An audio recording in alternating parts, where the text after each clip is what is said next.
Okay, the boss told me that I can start, so let's start.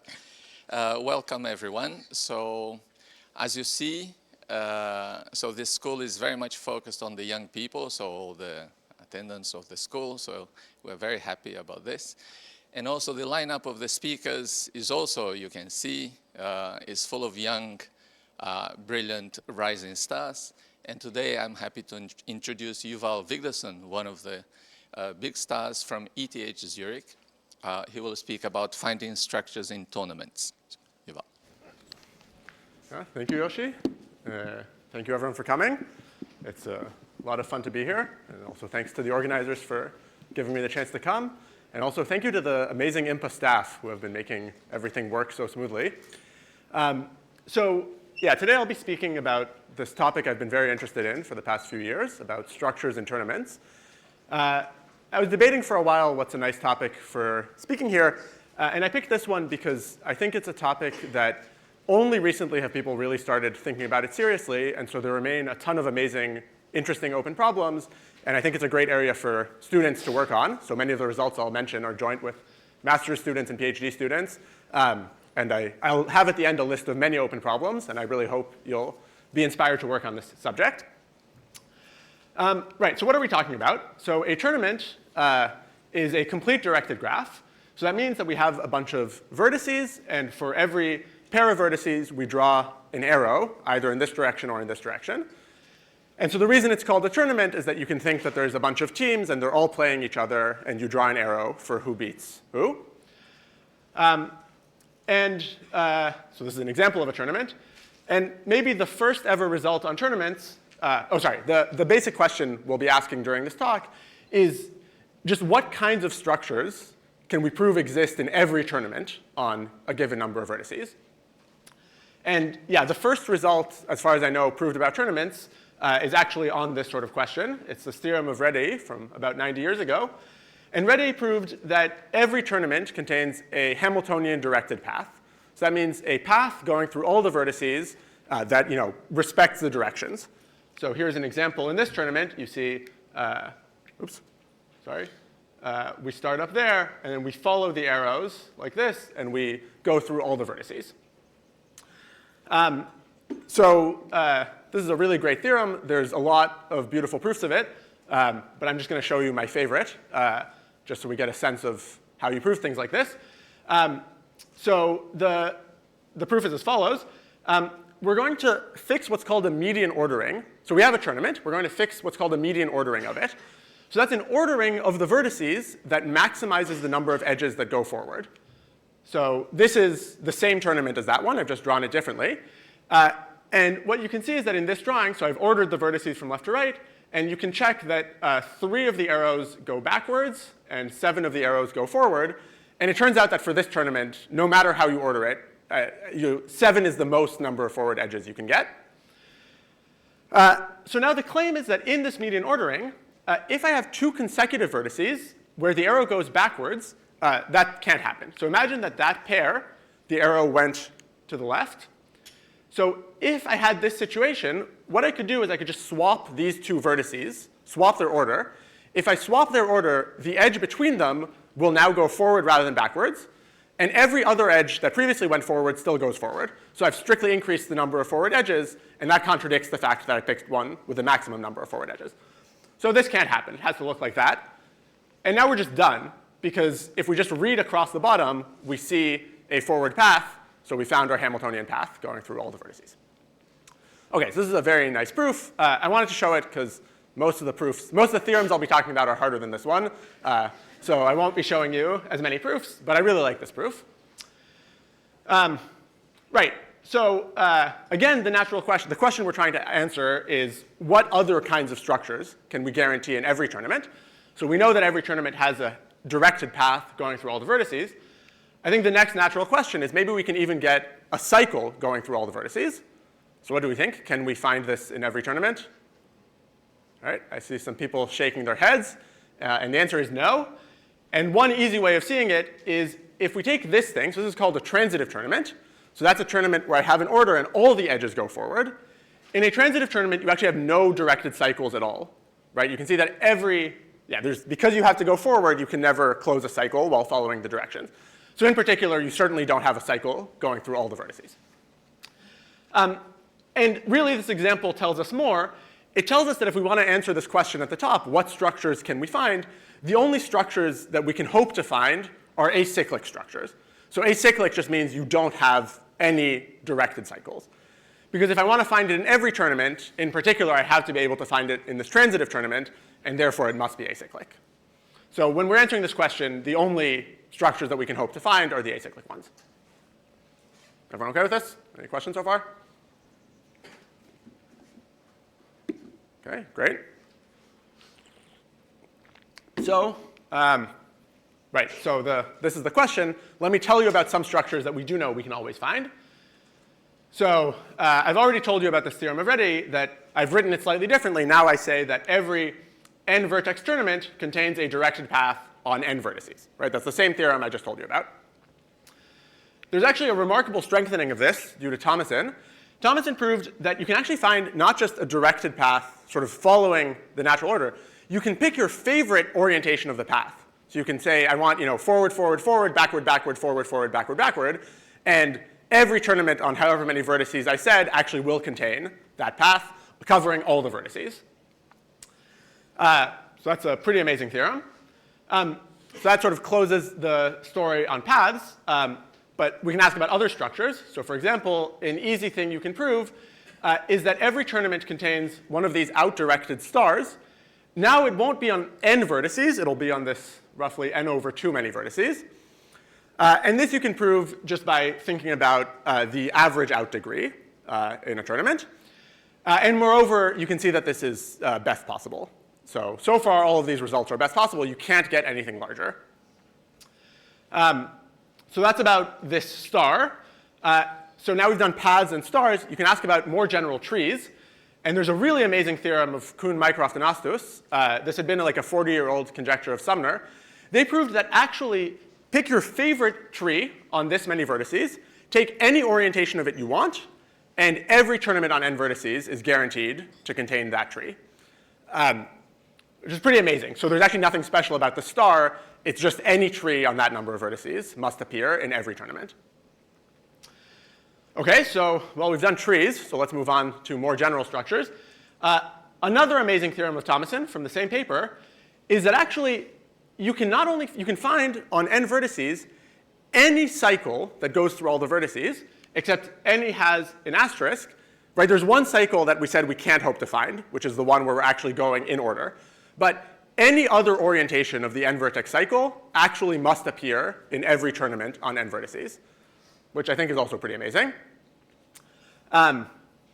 OK, so that's paths, trees, cycles. What about more complicated structures? So a theorem I proved last year with my master's student, Patrick Moravsky, is that suppose I'm looking for this structure. So this is a grid where we've oriented all the edges to the right or up. Every tournament on n vertices contains one of these on a linear number of vertices, so n over some huge constant. And I like this theorem a lot because it's sort of like a two-dimensional version of Reday's theorem. Right? Reday's theorem says we can find like a one-dimensional oriented path that covers all the vertices. Here we can get a two-dimensional thing that covers not all the vertices, but a constant fraction of the vertices. And in fact, there's nothing special about 2 dimensions. So we can do this in any dimension. It's just that the constant here, this 10 to the 12th, will depend on the dimension. And in fact, our techniques are robust enough that we can even let the dimension tend to infinity.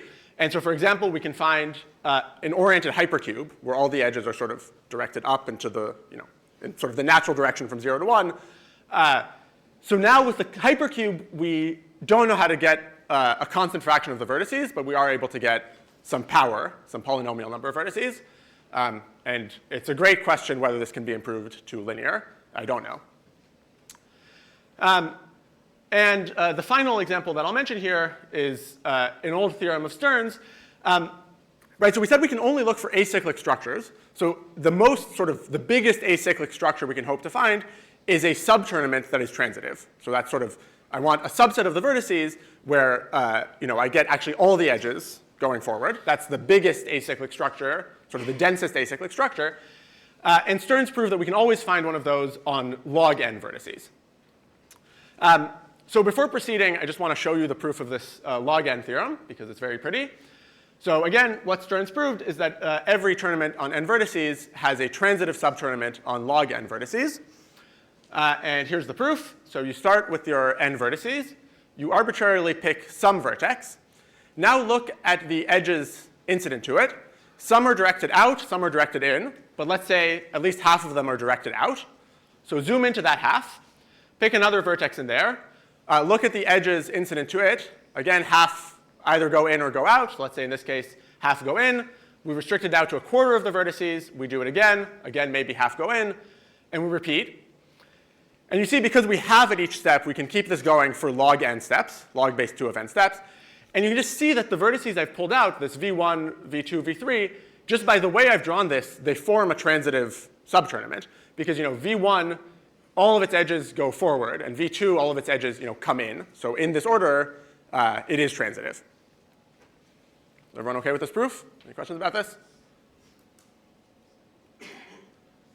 So you can ask whether log n is tight. And we don't know exactly, but it's tight up to a constant factor. So there's a nice theorem of Erdős and Moser that this is best possible up to this constant factor in the sense that there is some tournament on n vertices with no transitive subtournament of size 2 log n.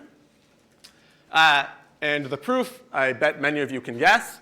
So the proof is we just think of a random tournament. We can just compute the expected number of transitive subtournaments of size k.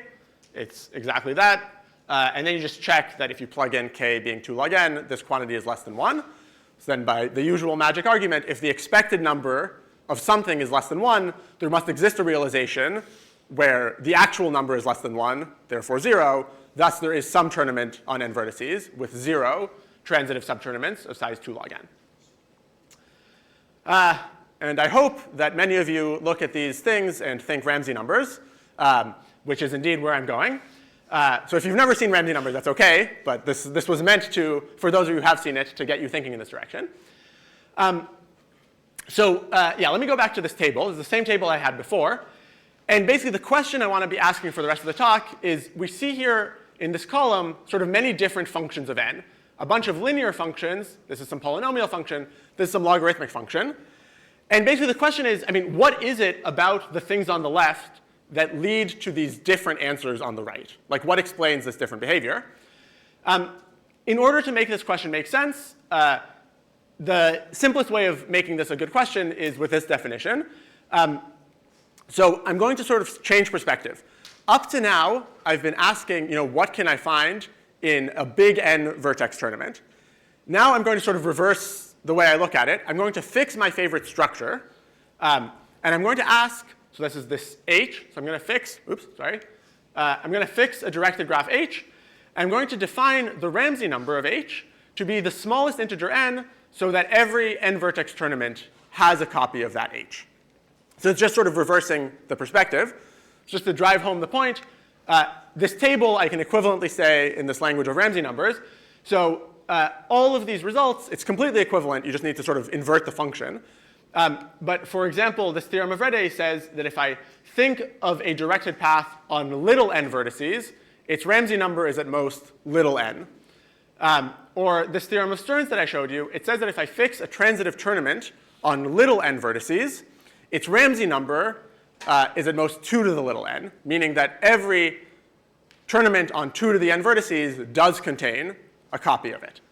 So, this is just like you can completely go back and forth. You just take the inverse function. It's an equivalent question. It's just easier to talk about in this language where we fix the digraph we're interested in finding, and then we ask what's the smallest n so that every tournament contains it. So from now on, I'm going to switch to this perspective. So I want to make sure everyone's OK with this definition. Any questions about this?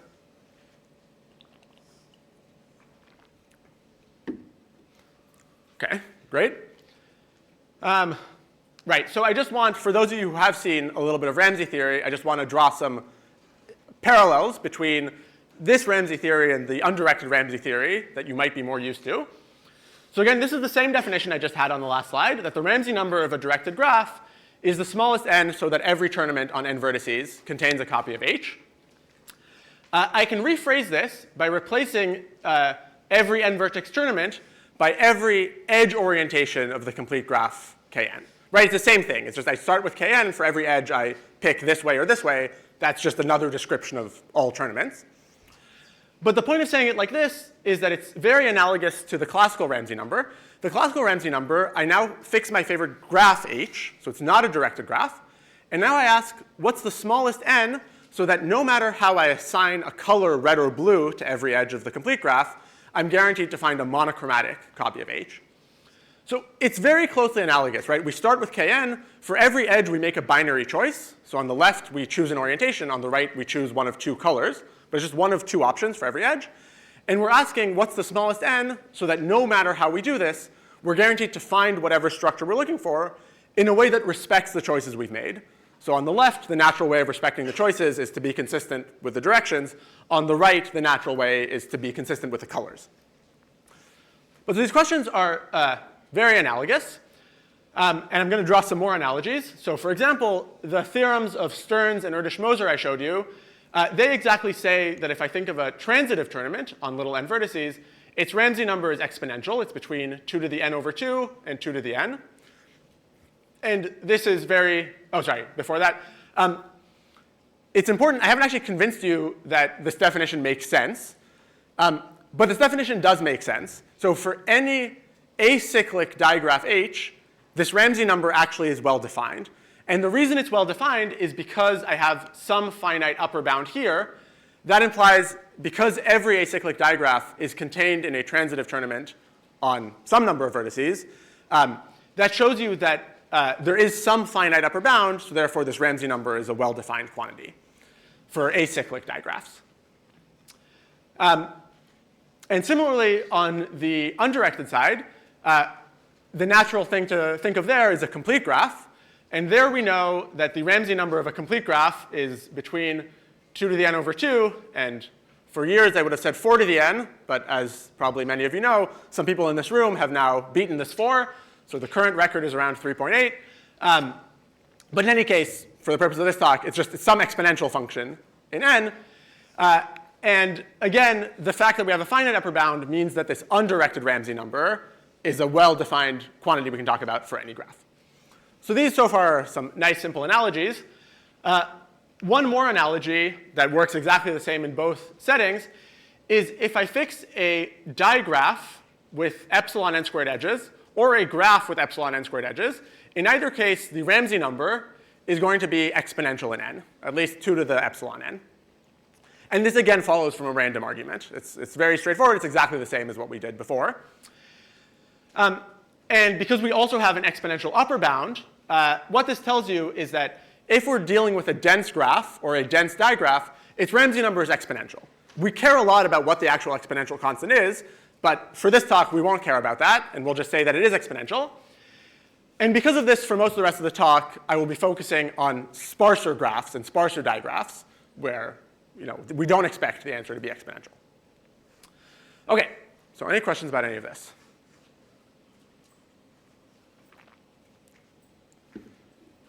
So so I'm going to do one more slide where I talk about the similarities between undirected and directed Ramsey numbers.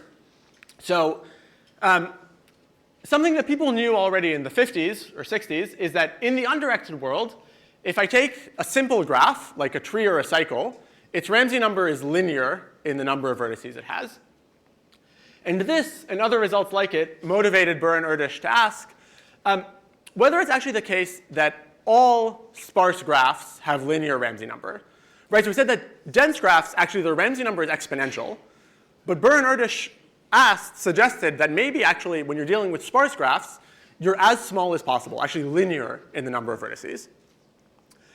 To make this precise, you need to specify exactly what you mean by sparse. But one important theorem in this direction, a really fundamental result of Hvatal, Riddle, Semeradi, and Trotter, is that if sparse means for you bounded degree, which is a natural notion of sparsity, then the answer to this question is yes. So what they proved is that if I have any graph with bounded maximum degree, its Ramsey number is really linear in its number of vertices. So really, for sparse graphs, meaning bounded degree graphs, their Ramsey number really is linear in their number of vertices. this is a really fundamental result that led to a lot of amazing developments in Ramsey theory. And now I want to talk about back to the directed world. So in the directed world, if you think back to the table I showed you, we saw that for trees and cycles and grids, oriented trees, oriented cycles, oriented grids, the Ramsey number is again linear in the number of vertices, right? So if you remember the table, we had a lot of these linear functions of n. And this kind of thing led Busic, Lester, and Sudakov a few years ago to ask the exact same question as Burr and Erdős. Is it the case that all sparse digraphs, have linear Ramsey number? And I think based on all the analogies I've been showing you between the undirected and the directed world, I think they were sure the answer was yes, because just like it seems like it's just not really a different theory. It's just kind of the same thing in a different language. But in my opinion, kind of amazingly, the answer is no. And it's no in a really strong sense. This is a theorem that I proved with Jacob Fox and Xiaoyu He a few years ago. It was published last year, but it's a few years older.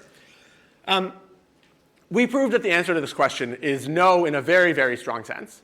So there exist bounded degree digraphs whose Ramsey number is not just more than linear. It's actually larger than n to the 1 billion. It's larger than n to any power you want. So it's completely way bigger than linear. So this is, I think this is the reason why this field has suddenly picked up, or, well, I don't want to give myself too much credit, but the reason I got very interested in this was because of this result, because somehow before this, it kind of seemed like the directed theory looks exactly the same as the undirected theory, so who cares? But really, this is a really fundamental difference between the undirected and the directed theories, that in the undirected world, really all sparse graphs do have linear Ramsey number, and in the directed world, that's extremely far from true. Yeah, Jinyoung? What's the boundary? Yeah, so right, the catch in this theorem is that the bounded degree, the degree depends on this constant. Yeah, if you want me to construct a digraph whose Ramsey number is more than n to the 1,000, I can. Its degree will be a gajillion, where a gajillion is a constant but depends on 1,000. Yeah, and it is a really interesting question if you actually insist that it's bounded degree, whether the answer can be super polynomial or not. And we don't know. And I'll come back to this at the very end. Right, yeah, any other questions?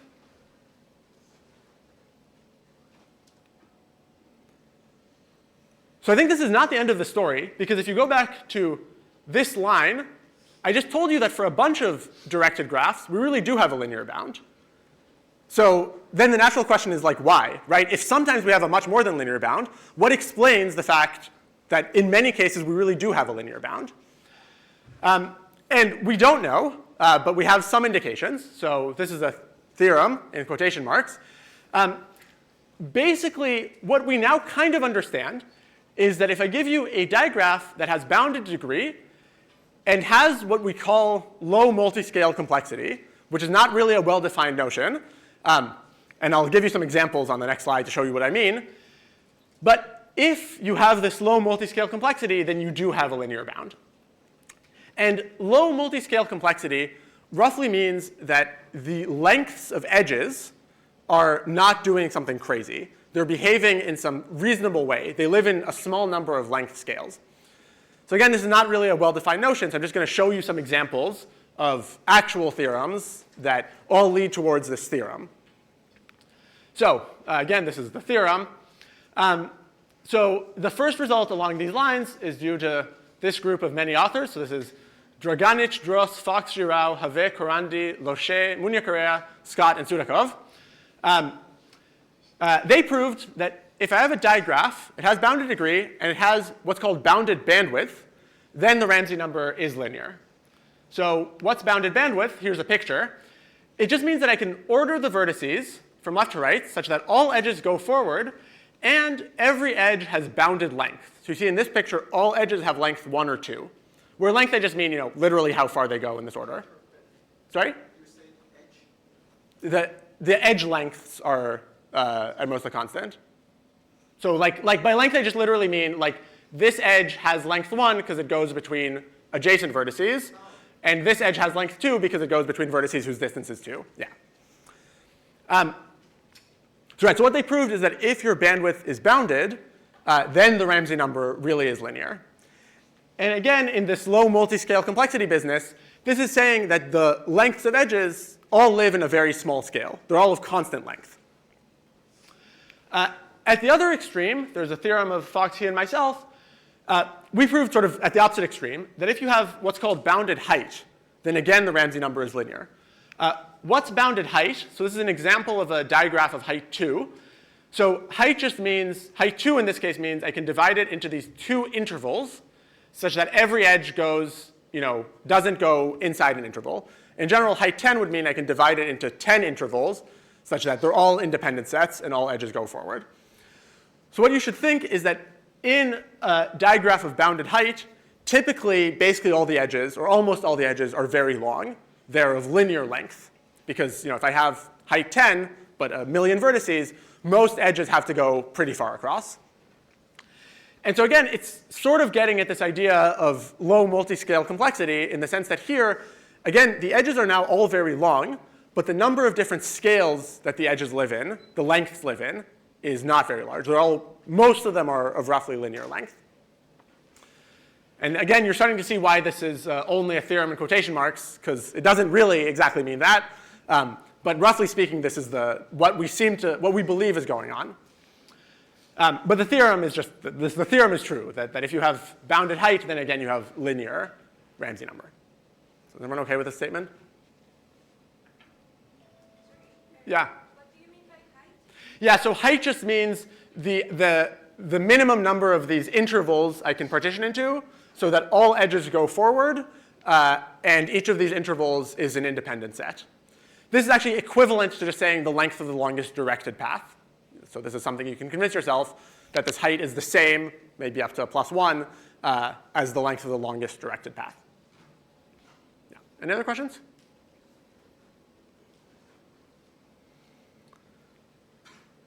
OK. So another theorem that I proved with Patrick Murawski, this generalizes the theorem I told you about earlier. We show that if you have bounded degree and you're graded, then again you have linear Ramsey number. So what does graded mean? A good example is the directed grid, which I already told you about. So graded means you can partition it into these layers such that every edge goes from layer I to layer I+1 for some I. So you see, this is the grid. I've just drawn it sort of rotated. And now you can see that you have this property that every edge goes from some layer to the next layer. And we proved that actually any digraph with this property, if it has bounded degree, its Ramsey number is linear. And again, now it's a little dubious that it's exactly like low multi-scale complexity in the same sense as before, but it's again telling you that sort of your edges can't be doing completely crazy stuff. They're sort of structured in some way. They live, in this case, almost all edges have length on the order of square root n. So again, they live in a pretty narrow set of scales of lengths. But again, the theorem is just this graded thing. And the final result along these lines I'll mention is another one that I proved with Fox and He.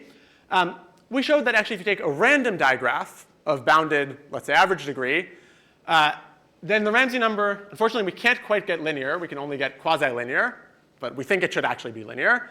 And the point is, again, a random digraph, it roughly looks like I actually generated a random digraph here. And you see that you have some short edges, like this one, but most edges are actually pretty long. And you can convince yourself this is what will happen in general. So again, somehow most edges are long, and that is why the Ramsey number is small, is linear, or at least close to linear. Yeah, Matthew? So in your example of bounded degree graphs with super Yeah. can you kind of quantify why this is high? Right, exactly. So I'm going to show you the proof of that in a minute of the lower bound. But as you'll see in the lower bound crucially uses that we construct something that has edges at every length scale sort of very uniformly across the board. So yeah, we'll see this in a minute. But it's really at the other extreme from these examples, we really will see edges at all lengths everywhere. Yeah. Yeah, any other questions? Yeah. If you really like bounded bandwidth or sublinear bandwidth or things like this, do you think it's possible to be like linear? Yeah, I would guess that if you say bounded degree and sublinear, I'm not sure about sublinear, but slowly growing bandwidth, I would expect that's probably true. But yeah, I'm not sure how to prove it. I don't know a technique that does that. Yeah. Yeah, and in general, I'd be really happy to see more theorems along these lines, because really we would like to understand what's actually going on. And it seems very difficult, so just getting more examples of what's going on is a good first step. Yeah, Marcelo? For the random, you're generating a random bounded degree graph and orienting everyone forward? Yeah, exactly. So the easiest way of saying it, yeah, is I fix my vertex set will be the integers 1 up to n. I sample a random graph, and then I just say everyone goes forward, exactly. We can deal with basically any reasonable random model you like. So we can also do like deregular graphs like this, or even any sort of fixed degree distribution. But yeah, probably if you come up with a reasonable model of a random digraph that is acyclic, this should probably work. Yeah. Yeah. Do you have examples in which you have more than one scale? Do I have examples in which I have more than one scale? Yeah, so it sort of depends exactly what you mean. But like somehow in this bounded height thing, you can construct things of bounded height where you do have a lot of scales. Like here you see an edge of length 1. But I don't really know how to get, yeah, I don't quite know how to get sort of robustly many edges at many different scales. Yeah, unfortunately our proof techniques don't really exactly see the multi-scale complexity in a very concrete way. They sort of deal with these other structures, like being graded, which is not quite the same as having only one scale or a few scales. It's a similar thing, but we can actually work with that property. So, yeah. And indeed, one thing I want to stress is that the proofs of all of these results use completely different techniques. So I won't show you the proofs of any of these, but I'll just tell you some keywords about the techniques that go into them. So this theorem uses the median ordering that we saw on the first slide, as well as some variant of the Kavary-Shor-Sturan theorem. Or you can actually prove this or a slightly weaker result using Samaretti's regularity lemma. This result with Fox and He, we use the greedy embedding technique. So if you were in Alex's first lecture, he showed you the greedy embedding technique for the Erdős-Heinel conjecture, as introduced by Erdős and Heinel. In Ramsey theory, Graham, Rödl, and Ruchinsky realized that you can do greedy embedding plus more greedy embedding and prove results in Ramsey theory. So we use that sort of technique to prove this result. This result with Patrick, we go back to the median ordering. We use a lot of dependent random choice, which is this very, very powerful proof technique in Ramsey theory. And we also use many applications, iterated applications of the Lovász local lemma. And it's technically very, very annoying, even though the ideas are not that bad. But there's a lot of parameters that need to make sure that they all satisfy the appropriate inequalities. And then in this random result, we go back to the greedy embedding strategy. So we do 2 rounds of greedy embedding. At some point, we need something about random graphs. So we use a little bit of the structure of subcritical random graphs. And then you need a little bit more greedy embedding. And the reason I'm saying all of this is that I would be really happy if someone could find some sort of unified argument that can do all of these. Because again, the thing I'm really interested in is trying to make this theorem more real, more of a real theorem. So some sort of unified argument that tells you that for sort of these different notions of low multi-scale complexity, that you really do get a linear bound. And so unfortunately, these techniques are very different. It seems that for different problems, different techniques are good or bad. And I would love to see one technique that can sort of do a lot of them. Right. So any questions about this? About to move on to something else. So this is a good opportunity for questions.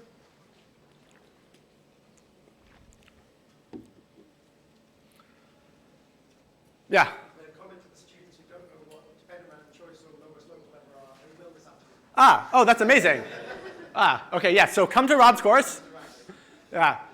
They're both incredible techniques that you should definitely learn about and learn to love. Yeah. Any other questions? Comments? OK, so to go back to Matthew's question, I want to now show you the proof of this theorem, the lower bound. So again, the theorem was that we can find these bounded degree digraphs whose Ramsey number is much more than linear. I'm actually not going to prove that for you. I'm going to prove just this result, that we can get an acyclic digraph whose maximum degree is some constant, like 1,000, and whose Ramsey number is like n to the 1.5, basically. So it's already more than linear. It shows you that linear is not the truth. this proof, getting this log base 2 of 3 exponent, is easier than getting the full result, but most of the ideas are really already in this proof. So I'm just going to show you this. So everyone okay with the statement? What I want to prove? OK, so to prove this, we need 3 ingredients. So first of all, it's a there exists statement. So I need to tell you what the h is, right? The proof, I better tell you what h is. But then I also need to show you a lower bound on this Ramsey number. What does the lower bound mean? It means I need to give you a tournament on this many vertices, and then I need to persuade you that that tournament does not contain a copy of the h I started with. Right? So it's 3 ingredients. It's what h is, what the tournament is, and then, the proof that the tournament actually does not contain h. If I do this, then you know this Ramsey number is at least this large because I've exhibited for you a tournament on that many vertices that does not contain h. So therefore, it's not the case that every tournament does contain h. Okay, so these are the 3 ingredients we need. Number 2 is the easiest to describe. So the tournament we'll use is an iterated blowup of a cyclic triangle. So what's that? So you start out with, you divide your vertex set into 3 equally sized parts, and all edges between them you do in this cyclic order, like this. And then you just repeat inside each part. So inside each part, you again split into 3 and do the same thing. And you do it again, and you go all the way down. So this is going to be our tournament T. I'm not going to tell you what h is until the next slide, but I want to tell you what the strategy will be for proving that this tournament does not contain whatever h we're going to describe. So our goal is going to be to construct a digraph h with the property that if I did have an embedding of h into this structure, so right, I'm trying to prove there is no such embedding. So I want to show that if there were such an embedding, it would have the following magical property. The property is that the vertex set of h is like 1 up to n. And if I had some embedding into this structure, I'd be able to find a subinterval whose length is almost n over 2 that is entirely mapped into a single top-level part. So this is what I want. And moreover, I want that whatever magic property makes this happen, it's hereditary. So when I restrict to a subinterval, I again have the same magic property. So I can iterate.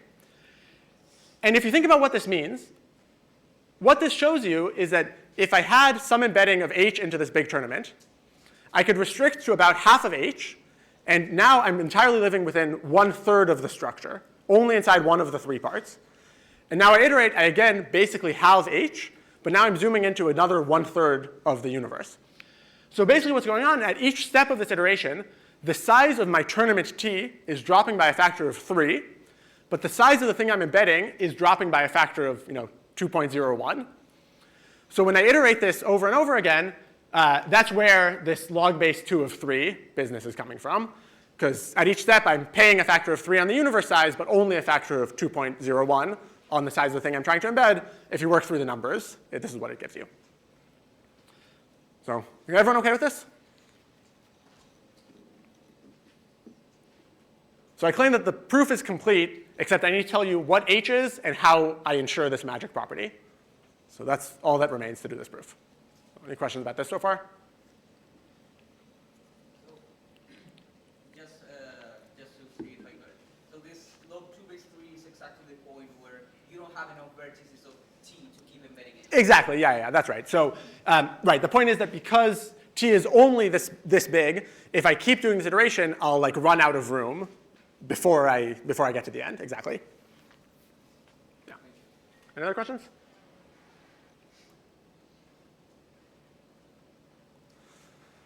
OK, so let's see what this magic h is and how it has this magic property. So again, that's the property we want.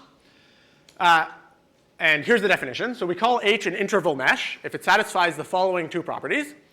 So the first property is its vertices are 1 to n, and it has a path going from 1 to 2 to 3 up to n, a directed path. All edges are going to go forward, so it has this path. And it has some more edges. And the other edges will be living in this very multi-scale way. So the property we're going to insist, so it's a little bit of a pain to read, so let me just show you a picture. It says that if I take any 2 intervals, so this is the interval a to b, and this is the interval c to d. And suppose I tell you that their distance, so their distance is c minus b.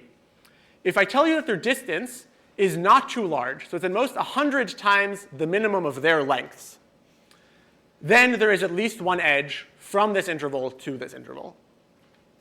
So again, what it says is that if I take any two intervals and they're close, where close means that their distance is at most 100 times the minimum of their lengths.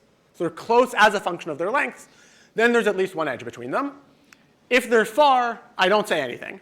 I'm just saying if they're far, there might be edges, there might not be. But if they're close, I insist that there is an edge. So that's what this is saying.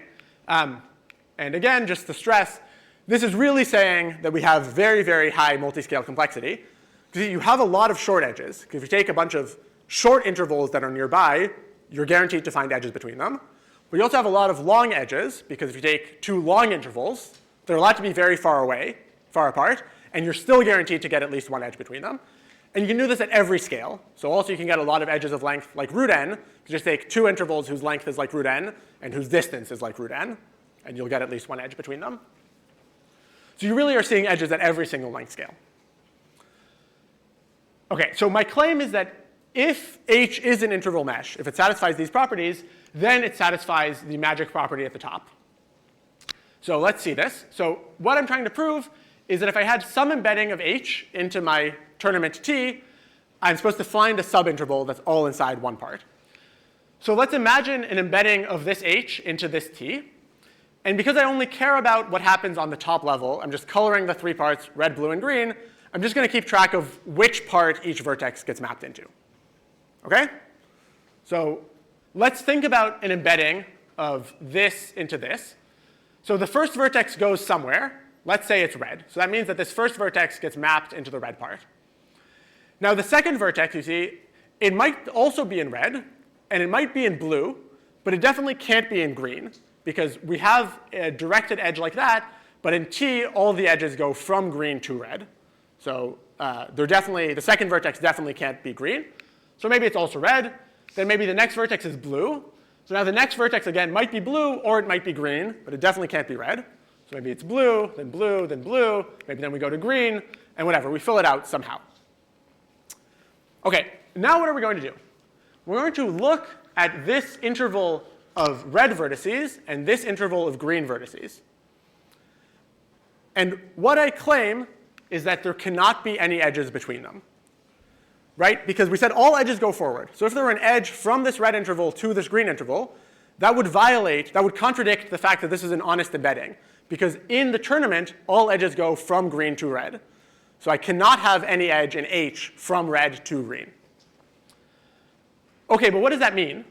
If I give these intervals names, what I found is that the fact that there is no edge between this interval and this interval, by this property, that means that these intervals must be far apart, right? Because if they were close, there would be an edge between them. But their distance is exactly the length of the interval J2 that lives between them. So what I find is that on the sequence of intervals, each interval Ji must be at least, its length must be at least 100 times the minimum of the length of the interval to its left and the interval to its right. Because if that were not true, by the property of the interval mesh, I would get a contradiction. So is everyone OK with this?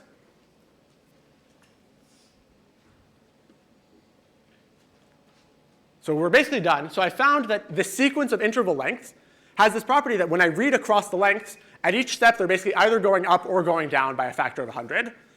And it's very easy to conclude, OK, it's not hard to conclude from this that one of the intervals must have length, basically n over 2.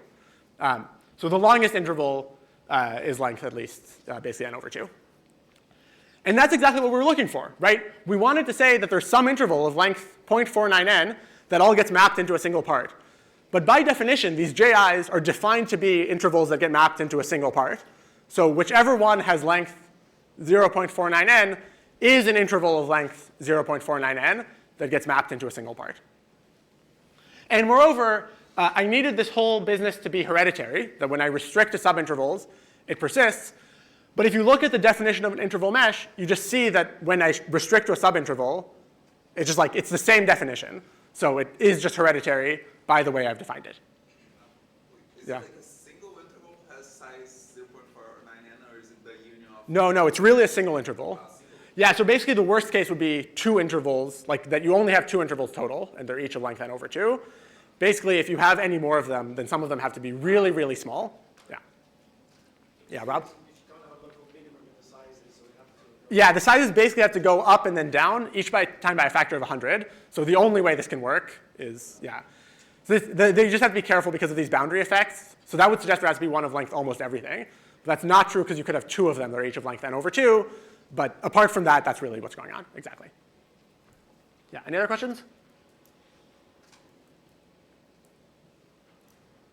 OK, I'm not 100% done because I didn't actually tell you that these interval meshes exist. I mean, I've defined an object, but there's no reason for you to believe that it exists. And also, I promised you it has degree at most 1,000. And it's not obvious that that's true. But trust me on this. There's an easy greedy algorithm that you can use to construct one of these with degree at most 1,000. And basically, you just sort of you just keep putting down edges between intervals at like dyadic scales. You just do that in some greedy way, and you're guaranteed to succeed. So it's not very interesting, and it works. OK, any questions about that? So it's obvious that this thing has like a Renzi property because there's no. Yeah, if you look at the definition of an interval mesh, like the number n basically doesn't appear anywhere in it. So when you restrict to a subinterval, you just see another interval mesh. Yeah. So it's definitely hereditary. Yeah. How wide are the dependencies between your C and your maxi pre? Yeah, so that's a good question. So the dependencies, so actually, to get the proof of the full theorem I told you with n to the c, this construction really maxes out at log base 2 of 3, because I'm really using this iterated blowup of a cyclic triangle. So that really sort of maxes out at log base 2 of 3. So to get a better exponent than log base 2 of 3, we need to take iterated blowups of other things. So we take iterated blowups of constant size random tournaments. That turns out to be the right thing to do. And the analysis is kind of annoying, but the dependencies between the c and the exponent and the degree are polynomial. So it's like, if you want n to the c, you need degree basically c to the 3/2, something like that. It's not too bad. Yeah. Any other questions? Yeah. The other thing that I don't see why the other works, because at each scale you need linear number of edges. Oh, you don't, sorry, the high ones you don't. Yeah, exactly. So the point is that everything is sort of scaling. So you need sort of at each scale, you need edges, I don't know, like between half as many intervals. Yeah, so it's somehow they exactly cancel out. And yeah. Any other questions?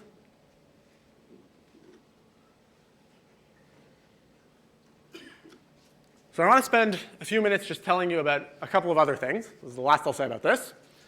So I just want to tell you about 2 other results that I like a lot that are sort of variants of the kinds of things I've been talking about so far. And again, the point of this is just to show you that there's really a wealth of interesting questions here and interesting things that you can all think about. So one variant, let's go back to undirected graphs. There's this very important theorem of Benny-Sudakov that if I give you any graph and I tell you it has m edges, this is now an undirected graph, its Ramsey number is at most 2 to some constant times square root m. And what's this funny behavior 2 to the root m? That's just what is true for cliques. So for complete graphs with m edges, their Ramsey number really is exponential in square root of m, because their number of vertices is roughly square root, the number of edges. So basically what this theorem says is that if I give you a budget of m edges, and you want to make a graph whose Ramsey number is as big as possible, what you should try to do is sort of pack them in as densely as possible, sort of try to build a clique. That's the best you can do to get a big Ramsey number. So I think given everything I've said, it's very natural to ask what happens in the directed case. So this is a recent work with Domagoj Bradac, who's a PhD student, and Patrick, who is a master's student, and Benny, who's a professor, and myself. We proved that in the directed world, the same thing is true, except with a really annoying log m factor to the 3/2 that we don't know how to get rid of. I don't believe it should be there. I think this cannot possibly be the truth. But unfortunately, yeah, we worked pretty hard, and we were not able to get rid of it. And so the reason I'm bringing this up, I think it's a nice question if you want to think about it. But right, we saw places where the directed and undirected worlds are very similar. We saw places where they're very different. This is a place where I again think they should be similar. Like the answer should really be the same. But there's actual serious obstructions to getting the proof working. Somehow, we worked hard using ideas similar to what works in the undirected setting. And for weird reasons, you get stuck with this log-log factor that we don't know how to get rid of. So I think it would be very interesting if someone could get rid of this. That's all I'll say about that. So I just wanted to flash the result at you. The other result I want to mention is recent work with my master's student, Daniel Chu. Here we're studying what's called the online setting. So what we're doing now is my goal, we said earlier, right on the first slide, that every tournament contains a directed path on n vertices. Now what I want to do is I want to find this directed path. So my goal is to find the path. And the way I'm allowed to do it is I can pick an edge, and I ask you, is it directed like this or like this? So the way to think about this is as a game. So I'm playing against Rob. And so I ask Rob, between vertex 1 and vertex 7, what's the orientation of the edge? And Rob says it's from 1 to 7. And then I ask, what about between 2 and 5? And he says from 5 to 2. And my goal is to find a directed path of length n as fast as possible. And Rob's goal is to delay me as long as possible. So this is what's called the online Ramsey game. And what Daniel and I showed is that if we play this game, I can always succeed by querying n log n edges. And moreover, that's best possible in the sense that Rob has a strategy to always prevent me from succeeding in fewer than n log n queries. Now, the reason this is interesting is that, again, there's an analogous undirected problem where now Rob says red or blue every time, and my goal is to find a monochromatic path. And in the undirected setting, the answer is just n times some constant. So you see this unexpected phenomenon, at least to me, that in the directed setting, there's this extra log n factor, which I did not expect. And the other thing that's really cool, in my opinion, the reason I'm bringing this up, is that n log n is what you see when you do sorting algorithms. And also here, both the upper and the lower bounds are the same reason that you get n log n upper and lower bounds for sorting algorithms. So this problem, this Ramsey theoretic online problem, sort of hides within it sorting algorithms, which I did not expect at all. So I just want to sketch for you a proof of the upper bound, because I think it's very neat. So for the upper bound, suppose I've already managed to find a path of length n minus 1, and I want to extend it by 1. So what I'm going to do is binary search, or insertion sort, if you like sorting algorithms. So I'm going to query this edge to the middle vertex. And Rob says maybe it's directed down. So now I'm going to throw away the left half of the picture and just focus on the right, and again query to the middle vertex. And maybe Rob says it goes up. And then I throw away the right half, and I query the middle vertex of what remains. So I do that. Maybe Rob says it goes up. And in this case, there is a directed path of length 1 longer. And if instead in the last step Rob had said going down, well, there's a directed path of length 1 longer. And you can convince yourself that no matter what Rob does, I'm always guaranteed to increase by 1 the length of my path. You see the number of queries I need is basically log n to extend by 1, because I just keep chopping in half. So I spend log n to increase by 1, so that's why it takes n log n in total. This is exactly why insertion sort runs in time n log n. So that's the upper bound. I won't show you the lower bound. You're welcome to think about it if you'd like. But again, there's a way of sort of embedding the lower bound for sorting algorithms into this problem. So any questions about that?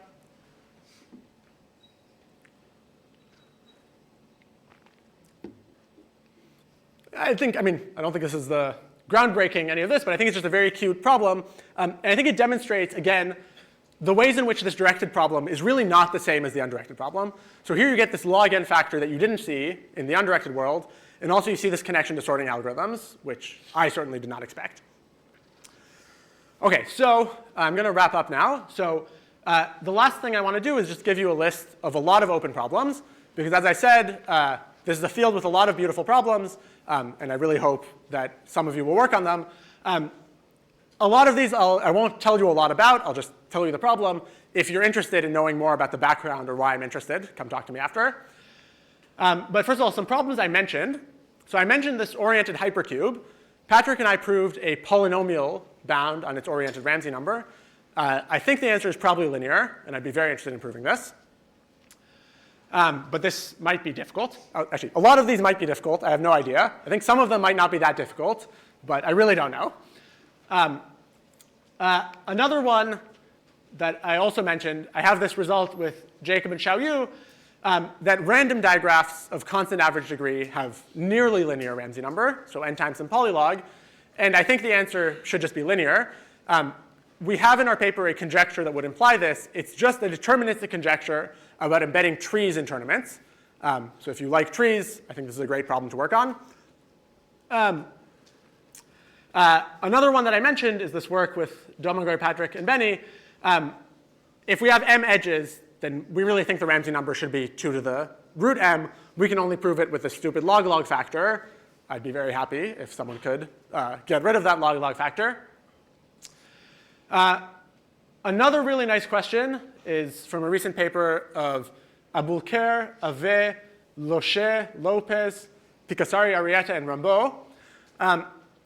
They conjectured, that if I give you a digraph with bounded degree, and I promise you that it has linear Ramsey number, prove that if you take a constant size blowup of it, it still has linear Ramsey number. So constant size blowup means you replace every vertex by like 100 vertices. You replace every edge by a complete directed bipartite graph. The reason this conjecture is annoying for me is that every digraph that I know how to prove a linear bound for, the same proof will also prove a linear bound for its blowup. But I don't know how to sort of do it directly. So if you just give me one and you promise me it has linear Ramsey number, but I don't know why, then I don't know how to prove this for its blowup. I think it would be very nice to get sort of a black box reduction. Another beautiful conjecture the same group of authors made is that if I give you any digraph and I delete one vertex, that will drop the Ramsey number, but it doesn't drop it by more than some huge constant factor. The reason I find this interesting is that in the undirected world, this had been a conjecture of Conlon, Fox, and Sudakov, and I disproved it. So in the undirected world, the analogous statement is not true. And I thought about it for a little bit, and I think at least my construction does not work in the directed world. So maybe it's true in the directed world, maybe it's false, I have no idea. But this I think would be very interesting. Right, to get back to the stuff I was talking about earlier on, I sort of sketched for you the proof of this result, that there exists bounded degree digraphs whose Ramsey number is at least n to some power, which is sort of an arbitrary power, but it depends, there's a dependence between the degree and the power.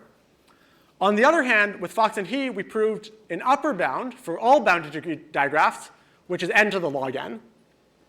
And it is a really fundamental open question, in my opinion, whether for a fixed degree, the answer is polynomial or it can be super polynomial. And I really don't know what the answer is. We conjectured something in the paper, but I don't know if I believe that conjecture. I really have no idea. I think it would be very interesting to answer this question. OK, this one is kind of gnarly, but it's one I like a lot. Suppose I give you a tournament, and I promise you that it's epsilon close to transitive. So that means that in its median ordering, at most an epsilon fraction of edges go backwards. Or equivalently, you can reverse only an epsilon fraction of edges to make it transitive. So using a classic result of Erdős and Szemerédi in the undirected setting, it's not hard to show that it has a transitive subtournament of this size, log n divided by epsilon log 1 over epsilon.